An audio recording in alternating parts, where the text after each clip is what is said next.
Hi friends, வாங்க today short story பார்க்கலாம்.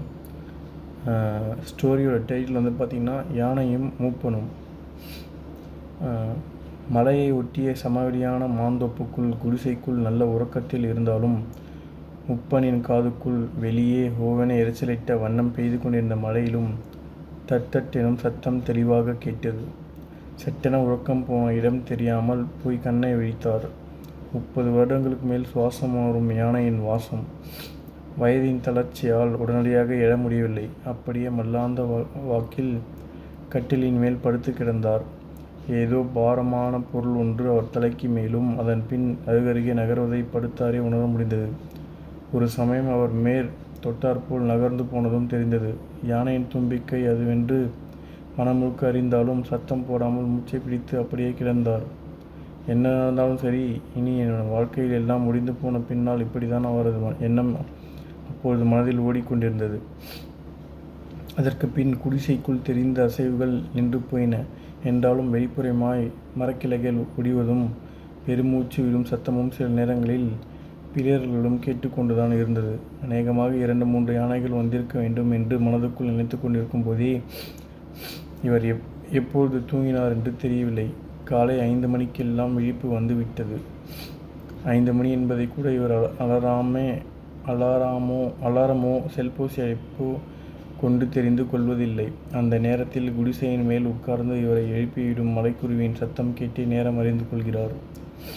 கையை படுத்த வாக்கிலேயே கட்டிலின் கீழ் கொண்டு சென்று தடவி பார்க்க அவரது கைத்தடி கிடந்தது. அதை பற்றியதும் அப்படியே எழுப்ப தரையில் ஊன்றியபடி இருவரும் கட்டிலிருந்து தன்னுடைய உடலை எழுப்பி உட்காருகிறார்.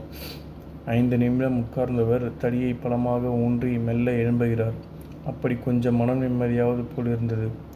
சில நாட்களாகத்தான் கட்டிலிருந்து எழுவதற்கு மிகவும் சிரமமாக இருக்கிறது. அதனாலேயே கைத்தடி ஒன்றை கட்டிலின் அருகில் வைத்ததும் தூங்குகிறார்.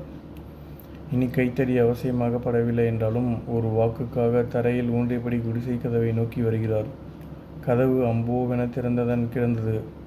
நேற்று அவர் அதை இறுக சாத்தி வைத்து ஞாபகம் இருக்கிறது. நேற்று வந்த ஜீவன் அந்த கதவை என்னும் பெருமூச்சிலே கீழே விழ வைத்து விட்டு குடிசைக்குள் தன் தும்பிக்கையை விட்டு துளாவி இருக்கிறது. அது அடிக்கடி நடக்கிறது. ஒவ்வொரு முறையும் எனக்கு உயிர் பயம் இல்லை என்றாலும் மனதுக்குள் ஒரு பரபரப்பு வரதான் செய்கிறது. குடிசைக்கு வெளியே வந்து பார்ப்பதற்கு மழையினால் அந்த இடம் முழுக்க சேரும் சவிதமாக இருப்பதையும் மரக்கிளைகள் ஒடிக்கப்பட்டு கிடப்பதையும் பார்த்தார். கோபம் வரத்தான் செய்தது. இதுக்கு வந்தால் இப்படி கலவரம் மாதிரி பண்ணிட்டு போக இல்லைன்னா அடங்காதுங்க. காலையில் அந்த சேற்றுக்குள் அழுத்தி வைத்து நடந்து தனது காலை கடனை முடிக்க சற்று தள்ளி சென்று ஒதுக்கமாய் மேற்கூரை சிமெண்ட் ஷீட் போடப்பட்டு கட்டியிருந்த கழிப்பறையில் அமர்ந்தார். முதலில் காட்டு பொறாமைத்தான் சென்று கொண்டிருந்தார். இவரை பார்க்க வந்த பேரன், தாத்தா 1க்கும் 2க்கும் இனி காட்டு பக்கம் போக வேண்டாம், இதை இங்கேயே போட்டு கொடுக்கிறேன் என்று போட்டு கொடுக்கிறான். ஒரு விதத்தில் அவருக்கு உபயோகமாகத்தான் இருக்கிறது. அது மட்டுமில்லாமல் பக்கத்திலேயே மோட்டார் பம்ப் போடும்போது தண்ணீர் வந்து இருக்கும் தொட்டியில் நிரம்பி அதனை அடைத்து நிறுத்தி கொள்ளவும் ஏற்பாடு செய்து கொடுத்து போயிருந்தான். அப்படி தனது பெரிய கதையாக இருக்குது.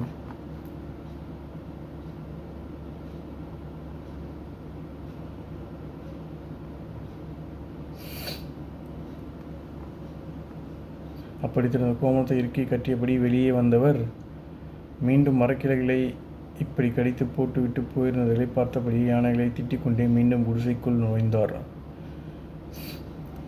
குடிசைக்காலை ஒட்டியபடி ஒரு திண்டு போல கட்டியிருந்த சிமெண்ட் தளத்தில் கொஞ்சம் பாத்திரங்கள் அடுக்கி வைக்கப்பட்டிருந்தது. நல்ல வேளை, நேற்று தும்பிக்கையால் துழாவிய நேரத்தில் இதன் மேல் பட்டிருந்தால் இந்நேரம் உடைந்து சாமான்களும் கீழே விழுந்திருக்கும். அதன் மேல் வைத்திருந்த ஸ்டவ் ஒன்றும் கீழே விழுந்திருக்கும். பெரிய ஆச்சரியம், இப்படி அடிக்கடி கூட்டமாய் ஒரு யானைகள் இத்தனை வருடங்களாக தும்பிக்கையில் குடிசைக்குள் துழாவினாலும் ஒரு முறை கூட தன் மீதோ இந்த திண்டின் மீதோ பட்டதே இல்லை. ஸ்டவ்வில் கொஞ்சம் சுடுத்த நீரை காய்ச்சி எடுத்து வெளியே வந்து ஓங்கரித்து வாயை கொப்பளித்து விட்டு மிச்சம் இருந்த தண்ணீரை அப்படியே குடித்தார். இன்னும் 10-15 நிமிடத்தில் பேரனின் மகன் சின்ராசு சைக்கிளில் தாத்தனுக்கும் சாப்பாடு, டீயும் தண்ணியும் கொண்டு வந்து விடுவான். அதுவரை அங்கங்கு கிடைத்த மரங்களை ஒதுக்கி போடுவதில் ஈடுபட ஆரம்பித்தார். தேங்க்யூ. அடுத்த பாட்டு அடுத்த வீடியோவில் பார்க்கலாம்.